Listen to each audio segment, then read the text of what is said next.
स्तुति गाए यीशु की स्तुति गाए हालेलुया स्तुति गाए यीशु की स्तुति गाए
हम आपका धन्यवाद करते हैं। सच में तू महान है प्रभु, तो अनुग्रह करता है परमेश्वर। हम आपका धन्यवाद करते हैं, हम आपकी स्तुति करते हैं प्रभु, हम आपकी आराधना करते हैं परमेश्वर।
की महिमा हो प्रभु जी। हम आपके बिना क्या है पिता परमेश्वर, इस अंधेरी जिंदगी में आपने हमसे ज्यादा किया पिता परमेश्वर। तेरा धन्यवाद करते प्रभु जी, हम तेरे नाम की स्तुति और प्रशंसा करते हैं। धन्यवाद परमेश्वर।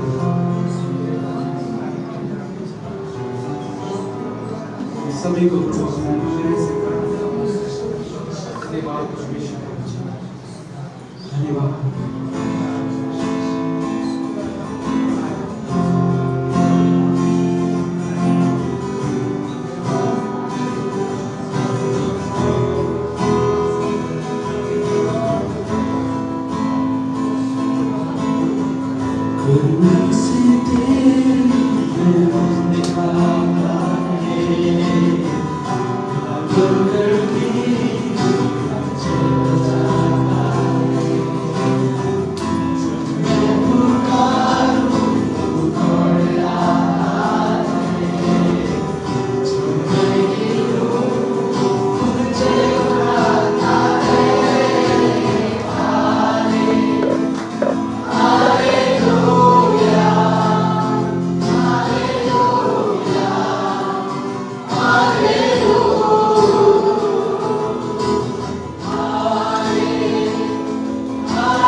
धन्यवाद परमेश्वर, धन्यवाद दया कैसे अनुग्रह देगा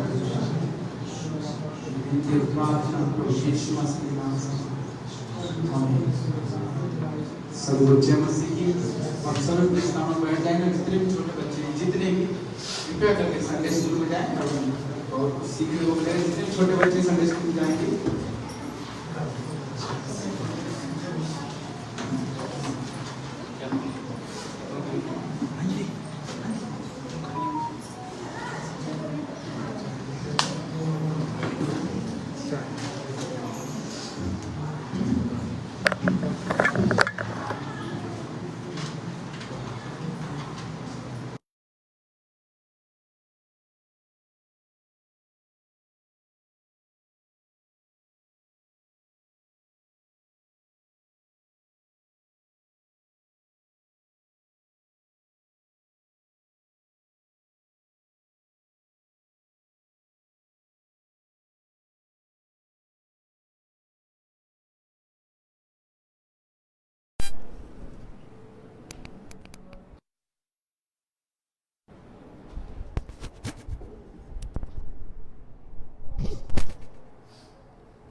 सभी को जय मसीह की। आप सभी का हमारी इस कलीसिया में स्वागत है। आप सभी के लिए जोरदार तालियां से परमेश्वर का धन्यवाद कि परमेश्वर ने अद्भुत समय दिया और हम धन्यवाद करते हैं उस परमेश्वर का जिसने आज का दिन देखने को हमें दिया। ये महान परमेश्वर है जो सर्वदा हमारे साथ है। सारे जहां में तो उसका कोई नहीं, उसके जैसा कोई नहीं है। और जब हम उसे पुकारते तो वो हमारे लिए चला आता है। उसका धन्यवाद हो। और आप सभी का हमारी कलीसिया में स्वागत। जो पहली बार कृपया यहाँ आए तो अपना इंट्रोडक्शन दे सकते हैं। जो पहली बार इस जगह में आए कृपया अपना नाम बता दीजिए खड़े होकर। हम आपका स्वागत करना चाहेंगे। जी, हम ममता बहन के लिए प्रार्थना तालियां बजाएंगे। आप अपने स्थान में बैठ सकते हैं। प्रभु का धन्यवाद कि परमेश्वर ने कहा खोए हुए को मैं ढूंढने आया हूँ। और उसका धन्यवाद कि परमेश्वर ने हम सभी को ढूंढ लिया है और वो चाहता है कि और भी लोग उसके राज्य में हम बढ़ोतरी करें, उस परमेश्वर के राज्य में। धन्यवाद। आप सभी को पता है हमारी साप्ताहिक गतिविधियाँ कुछ इस प्रकार से है। हमारी जो रविवार की प्रार्थना सभा होती है वो होती है 2 टाइम, यानी एक मॉर्निंग में और एक इवनिंग में। जो मॉर्निंग का समय है वो है सुबह 10:30 बजे से 11:30 बजे तक इसी जगह पे होता है। कृपया करके आप जरूर आएँ और उस संगति का, उस प्रार्थना संगति का आनंद लें और ज़रूर उपस्थित हों। उसके बाद हमारी जो शाम की प्रार्थना सभा है वो होती है 7:15 पर यहाँ पर शुरुआत होती है। कृपया आप जल्दी आएँ ताकि 15 मिनट पहले आप अपने आप को तैयार करें प्रार्थना में कि परमेश्वर अगुवाई करे आज की संगति के लिए। और इस कलीसिया को आपकी प्रार्थना की आवश्यकता है, ज़रूरत है, तो ज़रूर बने रहें। फिर उसके बाद हमारा जो सोमवार है, वो विजिटेशन है और आप प्रार्थना निवेदन दे सकते हैं। हम आपके लिए प्रार्थना करेंगे और लगातार कोई प्रार्थना निवेदन देना चाहते हैं या हमें बुलाना चाहते हैं तो हम ज़रूर आपके घर पर आएंगे, प्रार्थना करेंगे। तो उसके बाद हमारा जो मंगलवार है हमारे बाइबल क्लास है जो कि हमारे पासवान के द्वारा पढ़ाया जा रहा है, हमारे पास्टर के द्वारा, जो कि इसी जगह पे होता है, जिसका समय है 7:30 बजे से लेके 8:30 बजे तक इसी जगह पे होता है मुख्य कलीसिया भवन में। कृपया ज़रूर आए। एक अद्भुत क्लास है, ये बाइबल के आधारित शिक्षा है जो बहुत ही हमें परमेश्वर के वचनों को अधिक गहराई से सीखने को मिलता है। फिर हमारा जो बुधवार है यानी वेडनेसडे मिडवीक सर्विस है, यानी मध्य साप्ताहिक प्रार्थना, सप्ताह के मध्य में एक प्रार्थना सभा होती है जिसका समय है शाम 7:30 बजे से लेकर 8:30 बजे, जो कि होती है Krishna city LNT road Madhurampura side में। तो वहाँ पे भी आपका स्वागत है। फिर हमारा जो गुरुवार है अगेन हमारा प्रार्थना रिक्वेस्ट, अगर आप हमें देना चाहते हैं, कोई संगति करना चाहता है तो ज़रूर आएँ और हमें बुला सकते हैं, हम ज़रूर आएंगे। जिसका समय है शाम 7:30 बजे बाद आप हमें कॉल कर सकते हैं गुरुवार के दिन। उसके बाद हमारा जो फ्राइडे यानी शुक्रवार है अगेन हमारे पासवान के द्वारा क्लास है जो हमारे पासवान के द्वारा पढ़ाया जा रहा है, इसी जगह पे पढ़ाया जा रहा है और उसका समय है शाम 7:30 बजे से लेकर 8:30 बजे तक। फिर जो हमारा शनिवार है अजमेरा कॉलोनी मालगी रानी अंडरपास ये क्रॉस करते ही वहाँ पे हमारी प्रार्थना सभा है, जिसका समय है शाम 7:30 बजे से लेकर 8:30 बजे तक। वहाँ पे भी आपका स्वागत है। कृपया करके इन सभी गतिविधियों के लिए प्रार्थना करें और लगातार इस परमेश्वर के भवन में बने रहें और अपने आप को परमेश्वर के अंदर जुड़े रहें। जिस तरह से परमेश्वर का वचन यूहन्ना का अध्याय कहता है कि सच्ची दाखलता परमेश्वर है, सच्ची दाखलता परमेश्वर, और हम उसमें जब बने रहेंगे तो फलवंत होंगे और मजबूत होंगे। तो इसमें आप बने रहे, परमेश्वर की सन्निधि में बने रहें, कलीसिया में बने रहें। और जो भी कोई प्रार्थना निवेदन कृपया हमारे व्हाट्सएप ग्रुप पे जरूर दें। कोई भी प्रार्थना निवेदन है कृपया आप जरूर डालें उसमें अपने प्रार्थना निवेदन को, और हम आपके लिए प्रार्थना करेंगे। प्रभु का धन्यवाद हो। आइए प्रार्थना करते हैं। परमेश्वर प्रभु धन्यवाद, एक बार फिर से हम आपके करीब आते हैं, आपके अनुग्रह में आते हैं। परमेश्वर प्रभु दया कीजिए, आए सभी जनों को प्रभु आप छुएं प्रभु जी, अपने अनुग्रह से परिपूर्ण करें प्रभु जी। हमारे पास को तेरे हाथ में देते प्रभु जी, जो कुछ हम सुने प्रभु आपकी महिमा के लिए होने पाए। परमेश्वर प्रभु धन्यवाद प्रभु जी, दया कीजिए, अनुग्रह करें परमेश्वर प्रभु। इस प्रार्थना को प्रभु यीशु मसीह के नाम से मांगते हैं, आमीन। आइए हम हमारे पासवान का स्वागत करेंगे।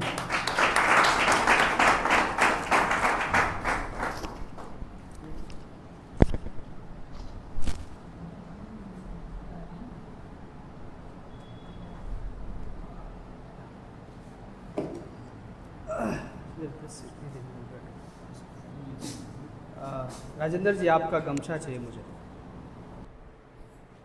आप मुझे पगड़ी बांधना सिखाएंगे?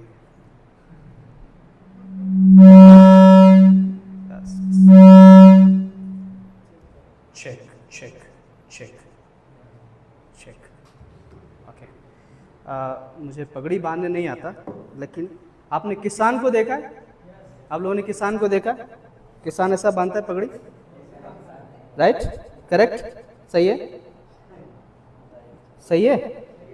किसान ऐसा पगड़ी बांधता है, सही है कि नहीं?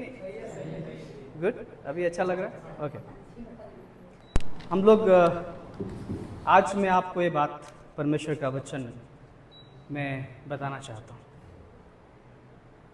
बाइबल में एक बीज बोने वाला है,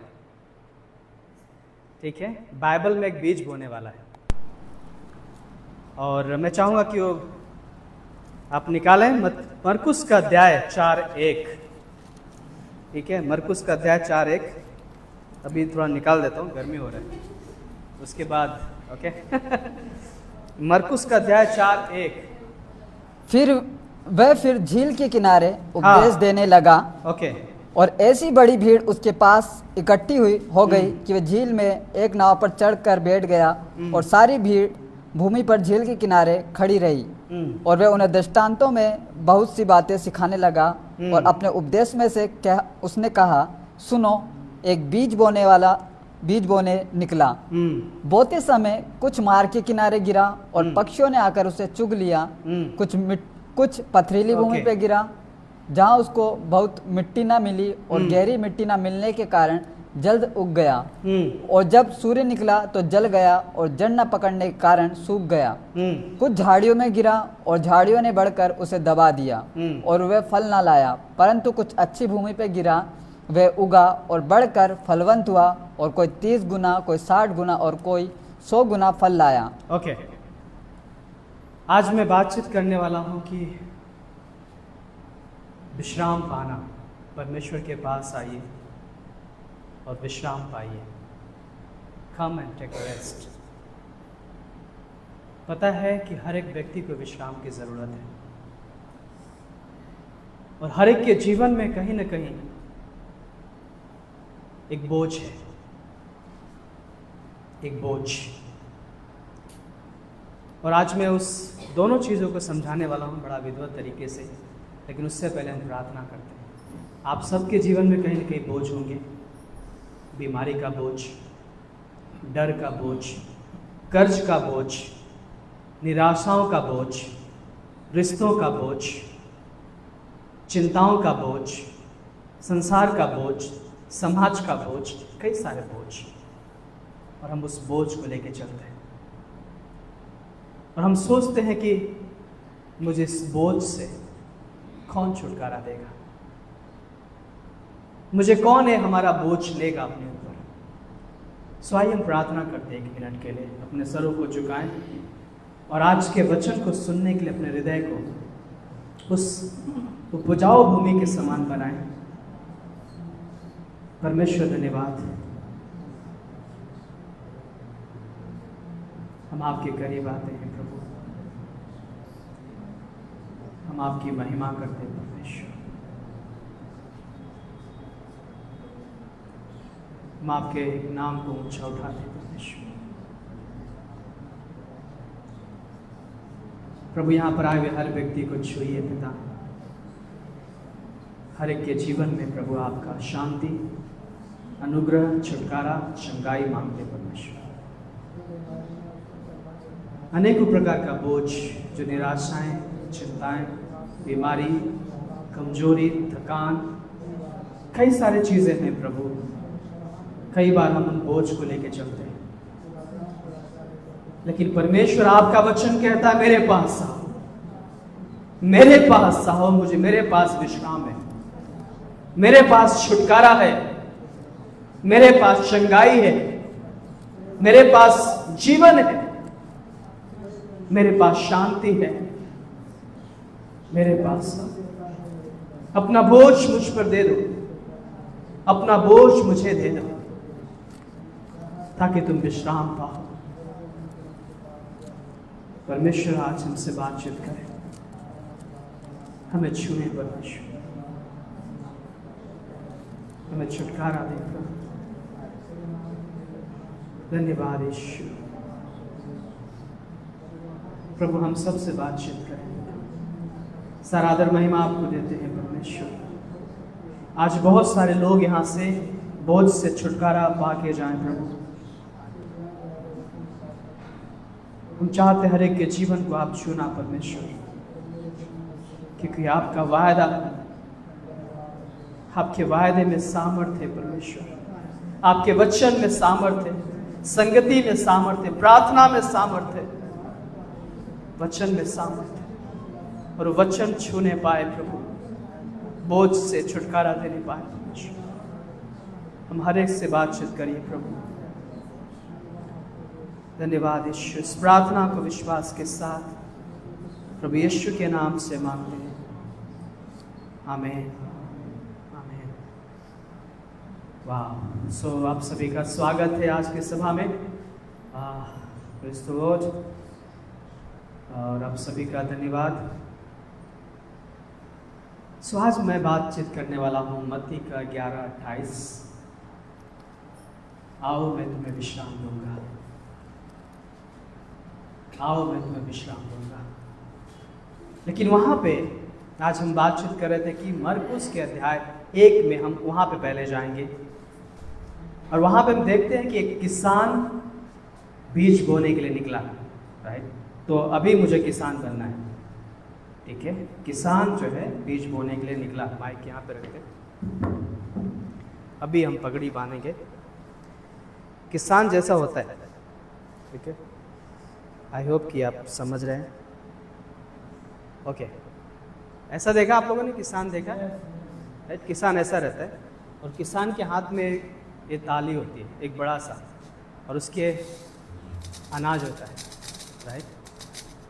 और किसान तैयार है बीज बोने के लिए। इधर कुछ, अब आपको मालूम है कि कई बार हम खेत में बीज बोने निकलते हैं, तब कई सारे झाड़ियाँ भी रहती हैं, पत्थर भी रहते हैं, और मिट्टियाँ भी रहती हैं, राइट। कई सारे जगह रहते हैं, और बीज कहाँ कहाँ गिरता हमें नहीं पता, और मैं अभी फेंकने वाला हूँ, किधर किधर गिरेगा मुझे नहीं पता। तो बीज में लेके निकला, राइट, बीज लेके निकला, सॉरी आप लोग की आँख में पड़ेगा, ठीक है। बीज लेके निकला, ठीक है। इधर गिरा, कुछ इधर गिरा, कुछ इधर गिरा, राइट, इधर गिरा, कुछ इधर गिरा, कुछ इनके सिंटू जी के ऊपर, राइट। बीज लेके वो किसान जा रहा है, राइट, बो रहा है, बीज डाल रहा है, लेकिन वो बीज क्या गिरा, कहाँ पे? कुछ बीज, अब दिनेश क्या पढ़ना, कुछ बीज कहाँ पे गिरा? पथरीली भूमि पे। कहाँ पे गिरा? बोते समय कुछ मार्ग के किनारे गिरा, कुछ मार्ग के किनारे गिरा, और पक्षियों ने आकर उसे चुग लिया, और पक्षियों ने आकर उसे क्या कर लिया? चुग लिया। और और कुछ पथरीली भूमि पे गिरा, कुछ पथरीली भूमि पे गिरा, जहाँ उसको बहुत मिट्टी ना मिली और मिट्टी नहीं मिली, गहरी मिट्टी ना मिलने के कारण जल्द उग गया, जल्द उग गया, और जब सूर्य निकला तो जल गया और जड़ और न क्या हो पकड़ने गया? के कारण सूख गया। सूख गया, क्योंकि वो पथरीली भूमि पे गिरा था। उगा तो जरूर, लेकिन वो क्या हो गया? सूख गया। उसके बाद कुछ झाड़ियों में गिरा, कुछ झाड़ियों में गिरा, और झाड़ियों ने बढ़कर उसे दबा झाड़ियों में लिया और फल न लाया। लेकिन झाड़ियों ने क्या किया? उसे दबा दिया। और फिर उसके बाद कुछ कहाँ गिरा?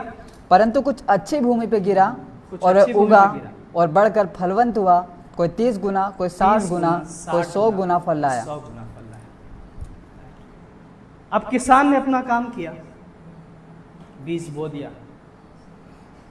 गांव में देखा आप लोगों ने, किसान क्या करता है? मेहनत करता है, परिश्रम करता है, बीज बोता है, और वो क्या करता है? फल के बारे में देखने लगता है। लेकिन बीज कहाँ पे अंकुरित? जहाँ पे देखता है कि कुछ है, पथरीली पे गिरा है, लेकिन थोड़ा सा आया है, लेकिन धूप के कारण वो सूख गया। लेकिन कुछ झाड़ियों में गिरा, निकला तो जरूर। कई बार देखा है आपने, झाड़ियों में बढ़ता है, लेकिन झाड़ियों ने उसे दबा देता है। और कुछ कहाँ पे गिरा? मार्ग के किनारे। कई बार मार्ग के किनारे, और तुरंत चिड़िया आती है, उसे चुग लेती है। और कुछ कहाँ पे गिरा? अच्छी भूमि पे, अच्छी भूमि पे, और उसको 30 गुना, 60 गुना और 100 गुना फल आया। अच्छी भूमि पे गिरा। सो मैं बात करने वाला हूं, एक किसान कौन है? किसान कौन है? किसान कौन है? यस, बीज परमेश्वर का वचन। बहुत सारे लोग शांत हैं। बीज परमेश्वर का वचन है। अब सोचिए, क्या कारण है? क्या कारण है कि झाड़ियों ने उसे दबा दिया? क्या कारण है? ये झाड़ियां क्या है? ये झाड़ियां क्या है? उसके आगे बढ़ेंगे दिनेश। ये झाड़ियां क्या है? ये पथरीली भूमि और झाड़ियां क्या है? तब उसने कहा, जिसके पास सुनने के लिए कान आगे हो बढ़ेंगे वो दिनेश। सुन ले। 17, जब 19, 17, 18, 19 झाड़ियां क्या है? परंतु अपने भीतर जड़ न रखने के कारण वे थोड़े ही दिनों के लिए रहते हैं, जिसके पास जब वे वचन के कारण उन पर कलेश से उपद्रव होता है तो वे तुरंत ठोकर खाते हैं। जो झाड़ियों में बोए गए हैं, हाँ। ये वे हैं जिन्होंने वचन सुना और संसार की चिंता और धन का धोखा और अन्य वस्तुओं का लोभ उनमें समाकर वचन को दबा देता है और वे निसफल हो रह जाता है। और जो अच्छी भूमि में बोए गए। सोचिए यहाँ पे क्या है? बस मैं बात कर रहा हूँ झाड़ियों वाला और उस पथरीली भूमि वाला। चिंता, क्या कारण है? आज बीज, परमेश्वर का बीज लोगों के बीच में जा रहा है। लोग सुनते हैं, लोग विश्वास करते हैं, बड़ा जोश में विश्वास कर लेते हैं, लेकिन विश्वास के बाद क्या होता है? उनके जीवन में बहुत सारी चिंताएं, राइट?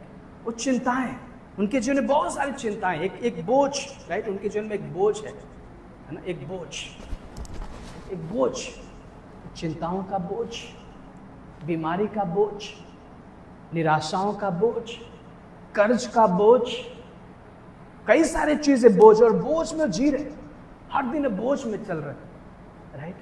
बोझ में चल रहे, और क्या हो रहा है? अंत में क्या कर रहे वो? उस बोझ के कारण वो दब के, गिर के क्या हो जाते हैं? अपने विश्वास को खो देते हैं, क्योंकि बोझ उनके ऊपर भारी पड़ गया, राइट? बोझ गिर करके वो, आपने देखा कई सारे लोगों के जीवन में हम सुनते हैं कि लोग विश्वास तो करते हैं, लेकिन क्या होता है? अरे उनके जीवन में जब प्रॉब्लम आते हैं, समस्या आती है, निराशाएं आती है, फिर लोगों की भी बातें आती है। अरे क्यों जा रहे? देखो तुम्हारे जिंदगी में कितनी समस्या आ गई, देखो तुम्हारी जिंदगी में कितनी ये तकलीफें तुम झेल रहे हो, देखो तुम क्या कर दिया आपने, देखो तुम कौन से रास्ते पर चलने लगे, देखो तुम कौन से धर्म को स्वीकार कर लिया। और वो सोचते हैं हाँ सही बात है, सही बात है, और उनका सुन करके वो क्या करते हैं? उस बोझ के कारण यीशु मसीह से पीछे मुड़ के चले जाते हैं, उस क्रूस को भूल जाते हैं, जब उन्होंने घुटने में जा करके स्वीकार किया था कि यीशु मसीह मेरे जीवन में आप आइए, मेरे पापों को अपने ऊपर ले लीजिए, मुझे क्षमा करिए, मेरे लिए आप क्रूस पे मारे गए, गाड़े गए, तीसरे दिन जी उठे। उस क्रूस को भूल करके फिर वो पीछे चले जाते। अब उस क्रूस की ओर नहीं देख रहे क्योंकि बोझ है उनके जीवन में। उस क्रूस की ओर नहीं देखना चाह रहे हैं क्योंकि उनके जीवन में बोझ है। राइट? उस परमेश्वर के वचन को नहीं देखना चाह रहे हैं क्योंकि उनके जीवन में बोझ है। कलीसिया नहीं जा रहे हैं क्योंकि उनके जीवन में बोझ है। वो बाइबल नहीं पढ़ रहे हैं क्योंकि उनके जीवन में बोझ है, बोझ में जी रहे हैं। वो संगति में भी जाने की इच्छा नहीं है। क्यों? वो बोल रहे कि मैं बहुत दिनों से गया, मैं बहुत दिन, कई लोग बात करते कि मैं जुड़ा रहा लेकिन कुछ नहीं हुआ। और वो क्या करते हैं? मैंने छोड़ दिया, मैंने यीशु को छोड़ दिया। क्या हम यीशु को छोड़ सकते हैं? हम यीशु को छोड़ दिया। यीशु ने उस क्रूस पर जो यीशु अपने हाथों को फैलाकर, आप सोचिए, उसके हाथों पैरों में कीले ठोके गए। वो परमेश्वर अपने हाथों के सब फैलाया है और चिल्ला करके बोला मेरे पास आओ, मैं तुम्हें विश्राम दूंगा, मेरे पास आओ, अपना बोझ मुझ पर डाल दो, अपना बोझ मुझ पर डाल दो। राइट? कोई जन एक जन आए, कोई भी अनमोल से अनमोल करा। राइट? परमेश्वर हमेशा ध्यान रखना, उसके हाथों पैरों में कीले ठोके गए। उसके इस हाथों में, यह आसान नहीं था, उसके हाथों में कीले ठोकना यह आसान नहीं था। ये हमारे लिए, हमारे अपराधों के कारण उसके हाथों पैरों में कीले ठोके गया, उसके भाला भोगा गया, उसके पैरों में कीले ठोके गए। और यीशु बोल रहे मेरे पास आओ, मुझे अपना बोझ दे दो। लेकिन हम बोझ लेके घूम रहे हैं। प्रभु यीशु से कह रहे शायद आपके अंदर सामर्थ्य नहीं है कि आप मेरे बोझ को उठा लो। शायद आपके अंदर सामर्थ्य नहीं है। यीशु मैं 1 साल से आपके साथ चलता रहा, मैं 1 साल से कलीसिया में जाता रहा, मैं 6 महीने से, 1 महीने से मैं प्रार्थना करता रहा, लेकिन मेरा बोझ अभी भी नहीं हटा।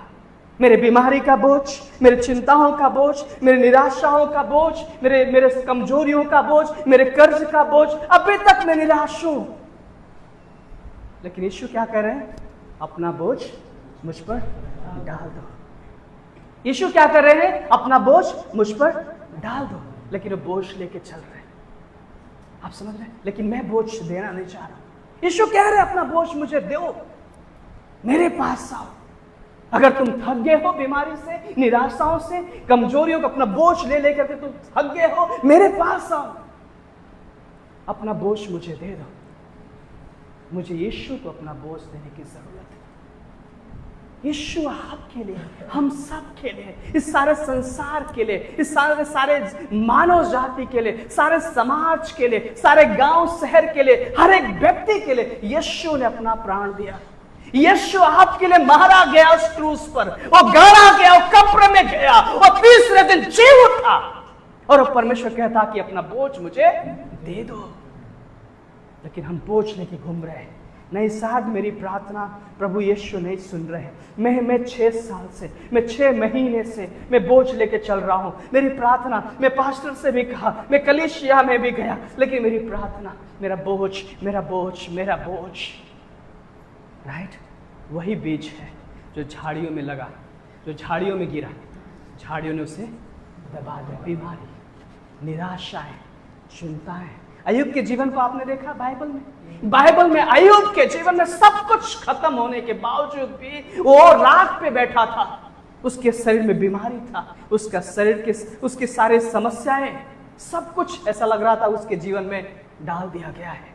और वो राख पे बैठा। उसकी पत्नी करी, तू अभी भी परमेश्वर की आराधना कर रहा है, इतने सारे चीज होने के बावजूद भी अभी भी? उसने कहा परमेश्वर ने दिया था और परमेश्वर ने दिया, उसका नाम धन्य हो। लेकिन पता है, उसके विश्वास ने, उसकी भक्ति ने, उसके प्रार्थना ने, उसके धीरज ने फिर से उसे आशीषित किया। हालेलुया। लेकिन हम बोझ लेके चल रहे हैं, हम बोझ लेके, यीशु कह रहे मेरे पास आओ। यीशु कह रहे मैं बोझ लेके चल रहा हूं, मैं रोज थका हूं, मैं रोज जूझ रहा हूं हालातों से। मैं कई बार अपने चिंताओं को दूर करने के लिए कई बार हम गलत रास्ता अपना लेते हैं, अपने बोझ को दूर करने के लिए कई बार हम गलत रास्ते पर चले जाते हैं। हम कई बार नशे का शिकार हो जाते हैं, कई बार हम कई सारे गलत संगति का शिकार हो जाते हैं, कई बार हम बेनिफिट के लिए अपने जुए का शिकार हो जाते हैं, कई सारे चीजें, लेकिन हम बोझ लेके चल रहे हैं। लेकिन यीशु क्या कहते हैं कि अपना बोझ मुझ पर डाल दो, यीशु के ऊपर अपना बोझ डाल दो।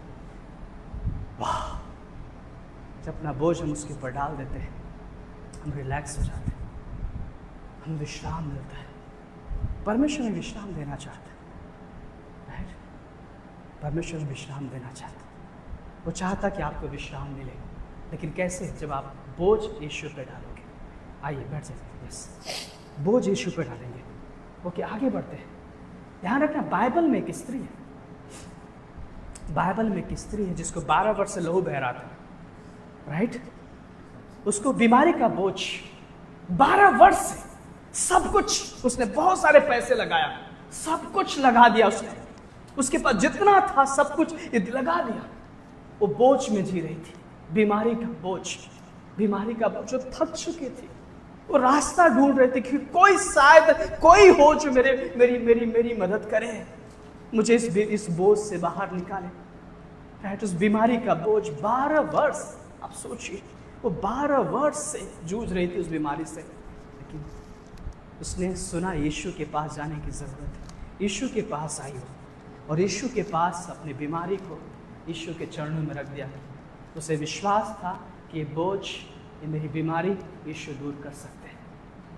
पता है, यीशु ने उस स्त्री को चंगा किया, यीशु ने उस स्त्री को चंगा किया। कई सारे लोग बीमारी से ग्रसित, कई सारे लोग निराशाओं से ग्रसित यीशु के पास आ रहे थे, अपने अपने चिंताओं को लेकर के, अपने अपने बोझ को लेकर के यीशु के पास आ रहे थे। कोई कोढ़ी था, कोई पैरालाइज था, कोई लंगड़ा था, कोई अंधा भिखारी था। कई सारे लोग यीशु के पास आ रहे थे। यीशु मुझ पर दया करो, अंधा भिखारी चिल्ला के बोल रहा रोड के किनारे, यीशु मुझ पर दया करो, यीशु मुझ पर दया करो, मेरा बोझ है, ये बोझ है कि मैं देख नहीं पा रहा हूं, मुझे देखना है, मुझे देखना है, मुझे देखना है।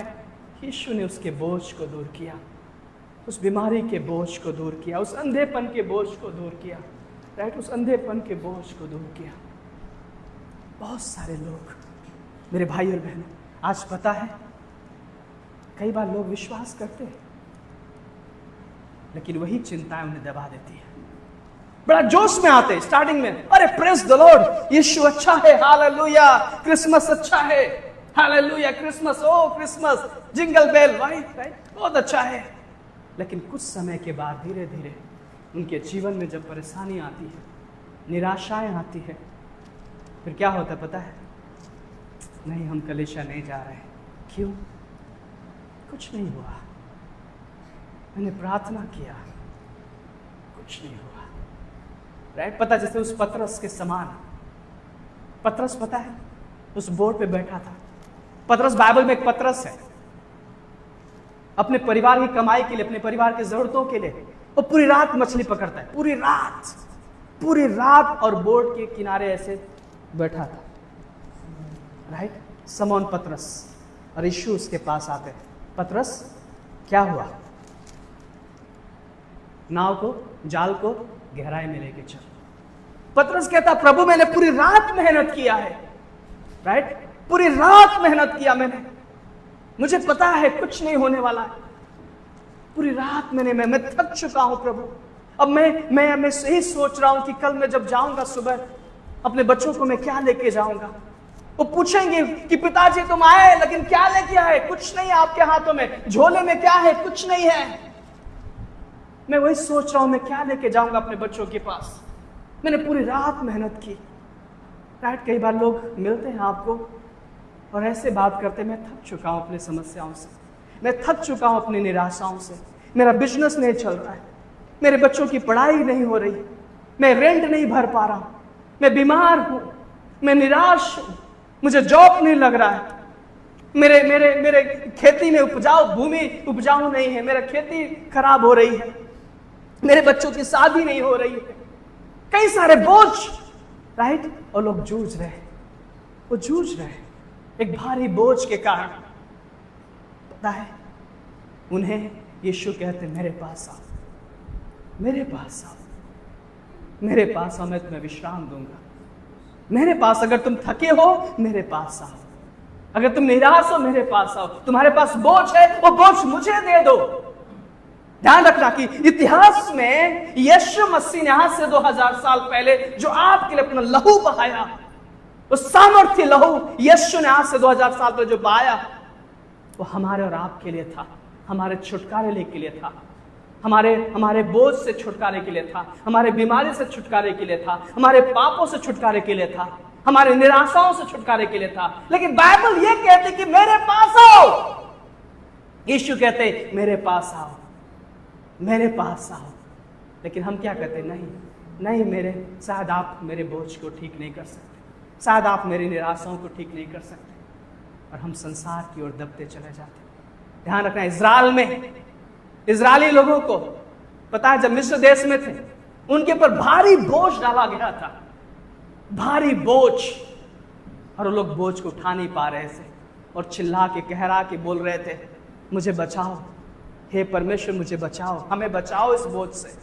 और परमेश्वर ने मूसा को भेजा ताकि उन्हें उस बोझ से उन्हें निकाल सके।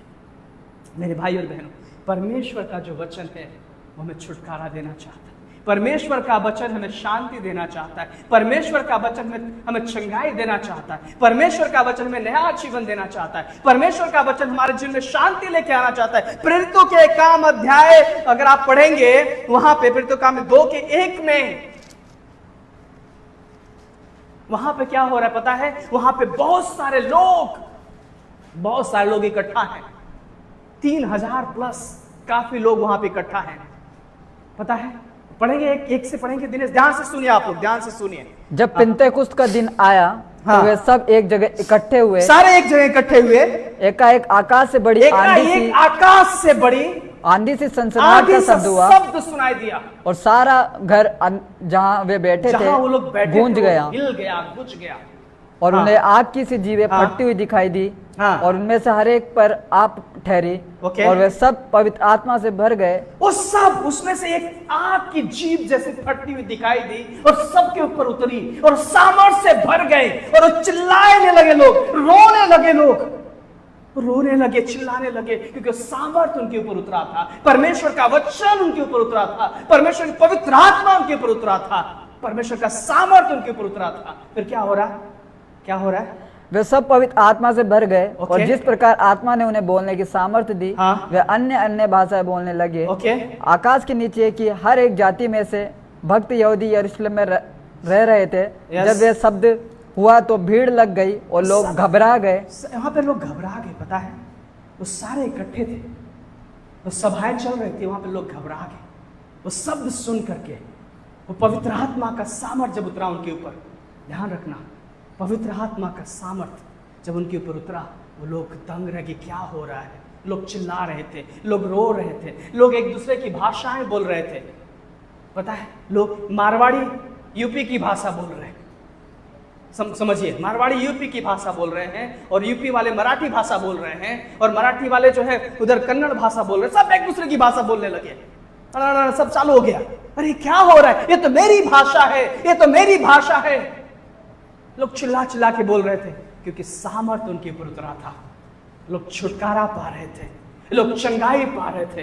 वहां पे पतरस चिल्ला करके परमेश्वर का वचन सुना रहा था कि यीशु मसीह हम सब के लिए तुम्हारे लिए इस क्रूस पे बलिदान हुआ, वो मारा गया, गाड़ा गया, और तीसरे दिन जी उठा। वो जीवित परमेश्वर आपको छुटकारा देना चाहता है, वो जीवित परमेश्वर आपको चंगाई देना चाहता है। फिर तो काम 2:42 में लिखा है, वो सब एक संग इकट्ठा थे और परमेश्वर का सामर्थ उनके बीच में काम कर रहा था। ध्यान रखना, पावर ऑफ फेलोशिप, संगति का सामर्थ। जब हम संगति में होते हैं, परमेश्वर का सामर्थ काम करता है। जब हम प्रार्थना करते हैं, परमेश्वर का सामर्थ काम करता है। जब परमेश्वर के वचन को सुनते हैं, परमेश्वर का सामर्थ काम करता है हमारे जीवन में। यहाँ पे बहुत सारे लोग हैं जिनके जीवन में परमेश्वर ने काम किया है।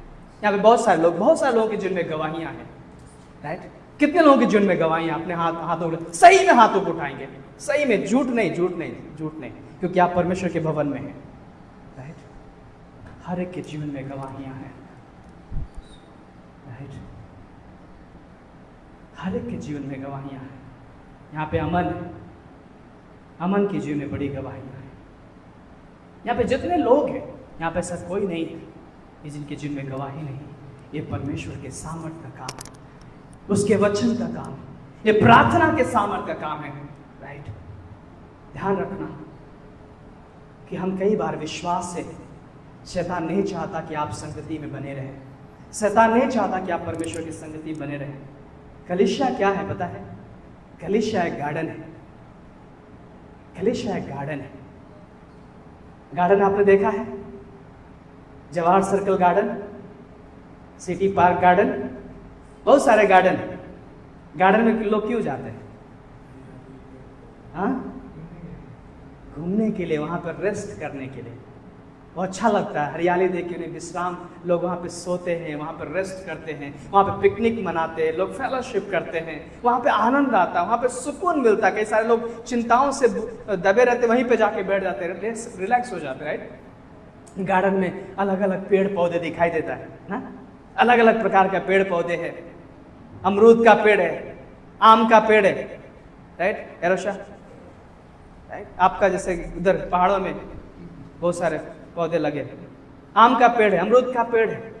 पता है वहाँ पे अलग अलग प्रकार का फूल है, अलग अलग प्रकार का फूल, चमेली का फूल, और कौन सा फूल बोलते हैं? गुल्लड़ का फूल, और कौन सा फूल है? गुलाब का फूल। वाह क्या बात है यार, इनको गुलाब का फूल याद है। गुलाब का फूल, और क्या है? और कौन सा फूल है? वो खुशबू देता है। राइट, आपने देखा है अलग अलग प्रकार के फूल जो है खुशबू देते हैं और हमारे क्या करते हैं, एनवायरनमेंट को फ्रेश बनाते हैं। वाह कितना अच्छा लग रहा है, खिले खिले फूल दिखाई दे रहे, पेड़ पौधे दिखाई दे रहे, रिलैक्स। पता है कितना अच्छा, वहाँ पे क्या होता है? विश्राम मिलता है, शांति मिलती है। कलीसिया उसी प्रकार से है। कलीसिया एक गार्डन है मेरे भाइयों बहन। यहाँ पे अलग अलग प्रकार के राइट फूल है। फूल क्या है? खुशबू क्या है? आपका जीवन, आपके अंदर शांति। राइट, यहाँ पे क्या करते हैं? हम एक दूसरे को इनकरेज करते हैं, हम एक दूसरे के लिए प्रार्थना करते हैं, हम एक दूसरे के लिए, हम एक दूसरे को प्रोत्साहित करते हैं, हम एक दूसरे को मदद करते हैं, हम एक दूसरे के लिए उत्साहित करते हैं, वचन सुनाते हैं। और यहाँ पे हम अलग अलग खुशबू, अलग अलग फूल, सब यहाँ पे फूल दिखाई दे रहे, अलग अलग पौधे दिखाई दे रहे, लदे हुए फलों से भरे हुए पौधे, आम के पौधे, अमरूद के पौधे, फूल। राइट, और ये बढ़ रहे हैं एक खूबसूरत गार्डन जहाँ हम विश्राम पाते हैं, बहुत आशीष पाते हैं और परमेश्वर में मिलने आता है। परमेश्वर हमें हमारे साथ संगति करता है।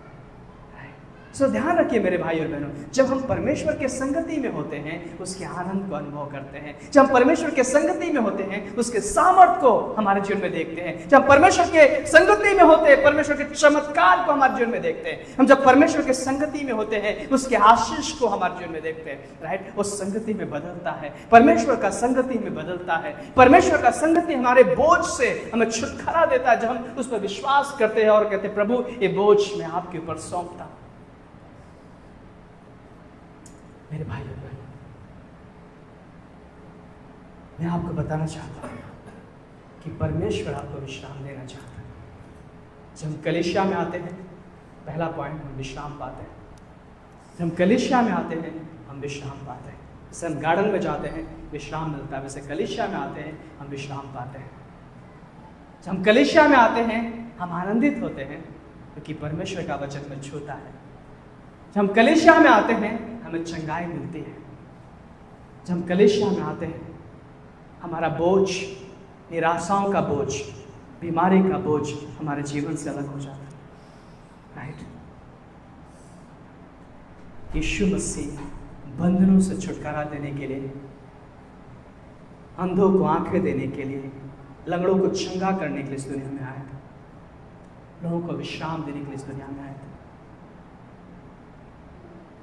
संगति में सामर्थ्य मेरे भाई बहनों, कलीसिया के संगति में सामर्थ्य, वचन में सामर्थ्य, प्रार्थना में सामर्थ्य। उसे हल्के से मत लीजिए। कई बार हम ऐसे कैजुअल प्रार्थना करते हैं, हाँ चलो प्रार्थना करना है, कर ही लेते हैं। नहीं नहीं नहीं, आप उस सर्वशक्तिमान परमेश्वर से प्रार्थना कर रहे हैं, हल्के मत करिए प्लीज। चलो बाइबल पढ़ ही लेते हैं। नहीं नहीं नहीं, आप सर्वशक्तिमान परमेश्वर के वचन को पढ़ें कि वचन ही परमेश्वर है। ध्यान रखिए, कलीसिया में अरे चलो मन किया तो चले जाते हैं, नहीं जाते हैं। ध्यान रखना कि अपने विश्वास के साथ आप मजाक कर रहे हैं। प्रार्थना मजाक नहीं है मेरे भाई बहन, आपका विश्वास मजाक नहीं है, आपका संगति मजाक नहीं, कलीसिया मजाक नहीं, सीरियस। अगर आप छुटकारा पाना चाहते हैं अपने विश्वास को पकड़े रहें, विश्वास से आए परमेश्वर के पास। और मैं गारंटी कहता हूं कि परमेश्वर आपको छुटकारा देना चाहता है। विश्वास से जब हम प्रार्थना करते हैं, विश्वास से जब हम कहते हैं प्रभु मेरा बोझ मैं आपके ऊपर सौंपता हूं, मेरी निराशाओं का बोझ, मेरे बीमारी का बोझ, मेरे चिंताओं का बोझ प्रभु मैं आपके ऊपर सौंपता हूं, परमेश्वर के छुटकारा को आप देखेंगे। परमेश्वर चाहता कि अपना बोझ आप उसे दे दें। वो आपको आशीष देना चाहता है, आपको छुटकारा देना चाहता है, आपको चंगाई देना चाहता है। कभी भी प्रार्थना के साथ प्रार्थना को हल्के से ना लें। इसलिए यीशु मसीह ने कहा था जागते रहो और प्रार्थना करते रहो ताकि तुम परीक्षा में ना पड़ो।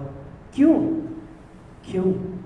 प्रार्थना आपका एक हथियार है छुटकारा देने के लिए। प्रार्थना आपके जीवन का एक सामर्थ भरा वेपन्स है। आप उसको कैसे हल्के से ले सकते हैं? जब यीशु मसीह 100% परमेश्वर थे, फिर भी उन्होंने प्रार्थना किया। वो प्रार्थना करते थे और प्रार्थना छुटकारा देता था। प्रार्थना करके, विश्वास करके देखें आप परमेश्वर। कई बार आप अगर सच में आप निराशा में हैं, आप अकेले में जाइए, बंद कमरे में दरवाज़ा बंद करिए और घुटने में जा करके प्रार्थना करिए कि प्रभु आप मेरी प्रार्थना को सुनो। प्रभु आप पूरे दिल से, पूरे मन से। पता है एक बार मेरी बेटी, उसको प्रॉब्लम्स था, अचानक उसको प्रॉब्लम, उसके नसों के अंदर दर्द था, उसके नसों के अंदर। बाहर से कुछ समझ में नहीं आ रहा था, कुछ भी समझ में नहीं आ रहा था। और डॉक्टर को हम लोग दिखा रहे थे, अच्छे से डॉक्टर को दिखा रहे थे, डॉक्टर समझ नहीं पा रहे थे आखिर क्या प्रॉब्लम है। डॉक्टर बोले इसको MRI करना पड़ेगा। बहुत लोग कलीसिया के लोग जानते हैं, MRI करना पड़ेगा उसको, उसके नस के अंदर। और इतना ज़्यादा दर्द होता था कि छटपटाती थी वो हैवी डोज, हम लोग दर्द का हैवी डोज उसको देते थे, तब जाके उसको रिलीफ मिलता था। फिर वापस दर्द होता था उसको, और आइस से सेकती थी वो, तो छोटी सी बच्ची छटपटाती थी वो। बाहर कोई घाव नहीं, कुछ नहीं, अंदर से भी कुछ नहीं दिखता था, घाव कुछ भी नहीं दिखता था। हम लोग सोच रहे थे क्या हो रहा है, ये हो क्या रहा है। वो दर्द से तड़पती थी, वो चिल्लाती थी, रोती थी वो। हम लोग डॉक्टर को दिखा के थक गए। उसमें दिखाई दे रहा था, हम लोगों ने उसके बारे में पढ़ा बीमारी के, उसमें बहुत सारी चीज़ दिखा रहा था कि ये बड़ा बीमारी है, इसका ये हो जाएगा, उसका वो हो जाएगा, और भी हम लोग डर रहे थे। फिर मेरी पत्नी को मैंने बोला, सुबह कल फ्राइडे था, मेरी पत्नी को बोला उन्होंने दवा तो कर लिया है, चलो हम लोग प्रार्थना करते हैं, चलो हम लोग उपवास करते हैं और प्रार्थना करते हैं। हम दोनों ने निर्णय लिया और हम लोगों ने पूरे दिन उपवास प्रार्थना रखा उस लड़की के लिए। हम बैठ गए घुटने में और परमेश्वर के सामने रखा और प्रभु से कहा, प्रभु तू हमारा परमेश्वर है, हमारा भरोसा तुझ पर है। तूने अंधों को आंखें दिया, लंगड़ों को चलाया, मुर्दों को जिंदा किया। प्रभु हम इस समय असमर्थ हैं, हम पूरे डॉक्टरों को दिखा चुके हैं, इस समय असमर्थ है, हमें आपकी ज़रूरत है। हम चाहते वो हाथ को बढ़ाएं और उस बच्चे को छुएं। उस पूरे दिन हम लोग प्रार्थना में बैठे रहे, उपवास प्रार्थना में। मेरे भाई और बहनों, कलीसिया के लोगों ने भी प्रार्थना किया, लड़के लोगों ने भी प्रार्थना किया। 2 दिन के बाद धीरे धीरे उसका दर्द हमेशा के लिए चला गया, बिल्कुल भी चला गया। हम लोग एक बड़े हॉस्पिटल में, यहाँ पे एक जो बच्चों का डॉक्टर हॉस्पिटल है जेके लोन, राइट, उसमें हम लोग अपॉइंटमेंट ले रहे थे। मैंने विनय से बोला कि अपॉइंटमेंट हम लेंगे उसमें। 2 दिन के अंदर उसका दर्द हमेशा के लिए चला गया, आज तक उसका दर्द नहीं। हालेलुया। प्रार्थना में सामर्थ है मेरे भाई बहन, प्रार्थना में सामर्थ है। मैं मेरी बात बता रहा हूँ, एक बार और ऐसे में निराश था, बहुत कुछ बड़ी समस्या थी मेरे जीवन में, और मैं कलीसिया मेरा मन नहीं करता मैं कलीसिया में आऊँ, लेकिन मैं बोला मैं कलीसिया में जाऊँगा। अपनी इस कलीसिया में आया, आराधना चल रहा था और उस आराधना में सिर्फ मेरे अंदर का हृदय रो रहा था और आंसू निकल रहे थे और मैं बस ऐसे हाथ बढ़ा करके ऊपर उठा करके बस आराधना कर रहा था, प्रभु तू परमेश्वर है। बस आराधना, गीत गा रहा था, आराधना चल रहा था। उस 15-20 मिनट की आराधना के बाद ऐसा लग रहा था कि प्रभु ने कुछ बड़ा किया है, कुछ बड़ा किया है। सर्विस के बाद, सर्विस ख़त्म होने के बाद, मैं आपको पूरा डिटेल नहीं बताऊंगा, लेकिन सर्विस ख़त्म होने के बाद मैंने मिरेकल देखा। जिस चीज़ के लिए हम लोग परेशान थे वो भयानक, बहुत बड़ी समस्या थी मेरे भाई बहन, परमेश्वर ने वो चमत्कार किया। और पता है दूसरे दिन सुबह हम लोग दोनों पति पत्नी हंस रहे थे, वाह, हम चिल्ला चिल्ला के हंस रहे थे। मैं इवन आराधना करके नाच रहा था, प्रभु तेरा धन्यवाद। ध्यान रखना मेरे भाई और बहनों, ये कोई कथा कहानी नहीं है, परमेश्वर का वचन। प्रार्थना कोई मजाक नहीं है, संगति कोई मजाक नहीं है। जब आप विश्वास योग्यता के साथ सीरियस होकर के पूरे आदर के साथ, क्योंकि वो सर्वशक्तिमान परमेश्वर है, जब आदर के साथ, जब घुटने में आप उसके करीब जाते हैं, विश्वास के साथ उससे जब आप प्रार्थना करते हैं, परमेश्वर आपके प्रार्थनाओं को सुनता है। बाइबल कहता कि मैं तुझे धोखा नहीं दूंगा, मैं तुझे नहीं छोड़ूंगा, मैं तुझे नहीं त्यागूंगा। जन्म देने वाली मां छोड़ सकती है, लेकिन मैं तुझे नहीं छोड़ूंगा। हालेलुया, ये परमेश्वर का वायदा है। हम कोई कथा कहानी नहीं सुनाते मेरे भाई और बहनों, हम कोई लुभाने वाली बातें नहीं कहते, हम कोई आपको अट्रैक्शन करने वाली बातें नहीं कहते हैं, आओ कलीसिया में, आओ कलीसिया में। नहीं, हम परमेश्वर का जीवित वचन इस कलीसिया के द्वारा सुनाते हैं। हम परमेश्वर के सामर्थ्य को आपको बताना चाहते हैं, हम परमेश्वर के सच्चाई को आपको बताना चाहते हैं, हम आपको सही रास्ते में लेके आना चाहते हैं। बस आपको जानना उस परमेश्वर के बारे में। याकूब के 5:8 में कहता है, परमेश्वर के करीब आओ तो भी तुम्हारे करीब आएगा। जब आप उसके करीब ही नहीं आना चाहते हो, आपके करीब कैसे आएगा वो? आप प्रार्थना को भी कह चले, हाँ चलो प्रार्थना कर लेते, हाँ प्रभु यीशु मसीह, राइट। हम कई बार ऐसे करते हैं, हम कई बार ऐसे, हाँ कई बार कैसे बैठे रहते हैं ऐसे, हाँ राइट। बी सीरियस, अपने प्रार्थनाओं को आप गंभीरता से लीजिए, अपने विश्वास को गंभीरता से लीजिए। इस संगति को, कलीसिया को आप हल्के से मत लीजिए, क्योंकि कलीसिया परमेश्वर का देह है, उसकी संगति का जगह है। कलीसिया परमेश्वर के सामर्थ का जगह है, वहां पर सामर्थ उतरा प्रेरितों का मददों में, राइट। और लोग छुटकारा पा रहे थे, लोग चंगाई पा रहे थे, लोग बदल रहे थे, लोग चिल्ला रहे थे, लोग रो रहे थे, लोग छुटकारा, लोग शांति पा रहे थे, क्योंकि लोग यीशु के पास आ रहे थे। मेरे भाई और बहनों, सो अगर इस शाम में, अगर आप यहाँ पे, बहुत सारे लोग हैं, बहुत सारे लोगों का मैंने टेस्टमनी सुना, यहाँ पे बिमलेश उनकी टेस्टमनी, वाह। सो परमेश्वर में उठाता है, राइट। एक पिता के समान, एक माँ के समान जो हमें सब छोड़ देता है। एक माँ छोड़ सकती है, एक पिता छोड़ सकता है, समाज छोड़ सकता है, लेकिन वो परमेश्वर में उठाता है, राइट। और वो कहता है कि मैं तुझे कभी नहीं छोड़ूंगा। हालेलुया, मैं तुझे कभी नहीं छोड़ूंगा, मैं तुझे कभी नहीं त्यागूंगा। इसलिए आप जब लोगों को बताते हैं मेरे भाई और बहनों, उत्साह के साथ, वही लोगों को गवाही बता सकते हैं, वही लोगों को जीत के लेके आ सकते हैं, वही लोगों को विश्वास में लेके आ सकते हैं जिनका विश्वास परमेश्वर पे अटूट होगा, जिनका विश्वास मजबूत होगा, राइट। आज 25 साल हो गया प्रभु के साथ चलते हुए, मैंने कभी भी पीछे मुड़ के नहीं देखा, ना, बिल्कुल भी नहीं, बिल्कुल भी नहीं। यहोवा मेरा चरवाहा है, मैं क्रूस की ओर देखूंगा, निराशाओं की ओर मुड़ के नहीं देखूंगा, मैं बीमारी की ओर मुड़ के नहीं देखूंगा, मैं हालातों की ओर मुड़ के नहीं देखूंगा, मैं उस क्रूस की ओर देखूंगा, क्योंकि क्रूस के द्वारा मुझे छुटकारा मिलता है। यहोवा मेरा चरवाहा है। हालेलुया। सो आइए हम खड़े हो जाएंगे और हम प्रार्थना करते हैं। Thank you Jesus. हालेलुया। यहोवा मेरा चरवाहा। धन्यवाद यीशु, धन्यवाद यीशु, धन्यवाद यीशु, धन्यवाद यीशु। परमेश्वर चाहते कि हमारे जीवन में 30 गुना, 60 गुना, 100 गुना फल लाए। धन्यवाद यीशु। विश्वास के साथ प्रभु से प्रार्थना करें। विश्वास के साथ प्रभु के पास आए। विश्वास के साथ उससे छुटकारा मांगे। विश्वास के साथ उससे चंगाई मांगे।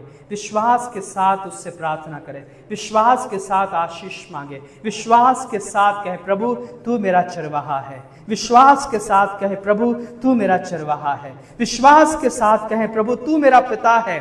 विश्वास के साथ कहे प्रभु मुझे छुटकारा दीजिए, प्रभु मुझे चंगाई दीजिए, मुझे इस बोझ से छुटकारा दीजिए। प्रभु यीशु मुझे इस बोझ से, इस निराशाओं से छुटकारा दीजिए। प्रभु मुझे आपकी ज़रूरत है। विश्वास के साथ कहें प्रभु मुझे आपकी ज़रूरत है। विश्वास के साथ कहें प्रभु आप मेरे जीवन में आइए। विश्वास के साथ कहें प्रभु मेरे जीवन में आप छुटकारा दीजिए। विश्वास के साथ कहें यीशु मसीह मेरे लिए क्रूस पर मारा गया, गाड़ा गया और तीसरे दिन जी उठा। वो जीवित परमेश्वर है, वो छुटकारा चंगाई देने वाला परमेश्वर है, वो अनंत जीवन देने वाला परमेश्वर है। उसके वचन में सामर्थ है, कलीसिया में सामर्थ है, क्योंकि उसका वचन कलीसिया में काम करता है। धन्यवाद यीशु, धन्यवाद यीशु, धन्यवाद यीशु, धन्यवाद परमेश्वर। यहाँ पर आए हुए हर एक को छुटकारा देना परमेश्वर, हर एक बीमारी से, निराशाओं से, बंधनों से छुटकारा देना परमेश्वर। धन्यवाद यीशु। सारा आदर महिमा आपको देते हैं। इस प्रार्थना को विश्वास के साथ प्रभु यीशु के नाम में मांगते हैं।